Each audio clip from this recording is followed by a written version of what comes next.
Welcome all.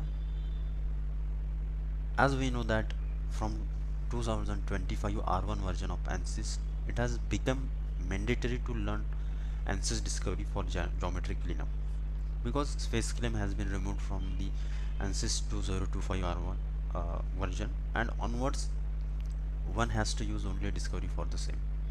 So one by one we will see how we can use different commands. Let us start with the edit move command.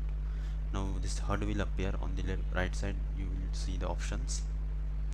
One by one I will explain these options. Like let's assume I want to move this face. I have clicked on that particular face and I'm moving it in upward direction. Let us assume I want to move similarly I want to move the complete component instead of the single face. Before that I will also show you how you can rotate it as well. So this is how you can rotate it. Then let us assume I want to move this complete component. Similarly on the second option, select component, I have clicked and now I am dragging it any one of the arrow like red, green, and rotational movement is also possible.